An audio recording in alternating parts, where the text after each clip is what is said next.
BTC के सहयोग से, यानी पूरी मदद हमारे को बीटीसी का मिल रहा है।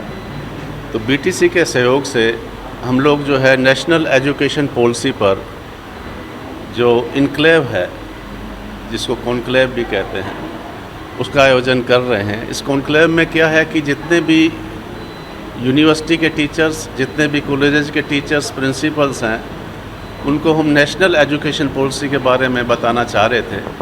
क्योंकि कई स्टेज पे देखा गया है कि हमारे जो बच्चे हैं वो गलत तरीके से पेपर चूज कर लेते हैं, और इसमें कुछ, क्योंकि ये मल्टी डिसिप्लिनरी एजुकेशन है, तो माइनर पेपर, मेजर पेपर, इनका बहुत अहम रोल होता है। बच्चा कई बार गलत पेपर चूज कर लेता है और उसकी वजह से उसका रिज़ल्ट भी हैंग हो जाता है, जो कि तकरीबन 100-125 बच्चों का हमेशा रहता है ये प्रॉब्लम, और किसी भी स्टेज पे हो जाता है। और इसमें जो कॉलेजेस हैं उनका भी जो रोल है वो उसको भी हम सुनिश्चित करना चाह रहे थे। तो श्री हग्रामा जी ने, जो हमारे बीटीसी चीफ हैं, उन्होंने फील किया कि एक बार सारे कॉलेजेस को ये ट्रेनिंग दिला दो, और उसी हिसाब से जो है हमने कोलैबोरेशन में ये आयोजन किया है।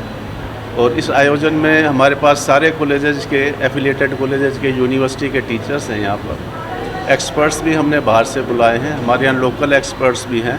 जो टीचर्स का प्रॉब्लम है, कॉलेजेस का प्रॉब्लम है, उसको हम रिजॉल्व कर रहे हैं। उनको कोई कन्फ्यूजन हो तो वो हम समझाने की कोशिश कर रहे हैं। और मुझे पूरी उम्मीद है कि इस नेशनल एजुकेशन पॉलिसी पर जो कॉन्क्लेव हो रहा है, ये जो आयोजन हो रहा है, जो एक सीक्रेट कमरे में मीटिंग हो रहा है, तो इसका बहुत ही अच्छा जो है इसका उपयोग होगा। और जो हमारे कॉलेजेस हैं वो भी गलती नहीं करेंगे, स्टूडेंट भी गलती नहीं करेगा, और जो हमारे यूनिवर्सिटी में जो भी स्टाफ है, टीचरगण है, उनका भी ज्ञानवर्धन होगा।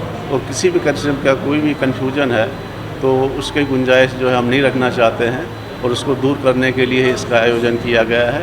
ये 3 दिवसीय प्रोग्राम बहुत ही सक्सेसफुल रहा है, और सभी पार्टिसिपेंट्स ने पूरी ढंग से बैठकर और पूरा टाइम डिवोट करते हुए सब कुछ सीखा है। और अभी भी ये प्रयत्न चल रहा है। अभी आफ्टरनून में भी हमारे कुछ एग्जामिनेशन रिलेटेड जो है कुछ लेक्चर्स हैं, और अभी हमारे पास वीरेंद्र दास जी आए हुए हैं जो तेजपुर यूनिवर्सिटी के हैं।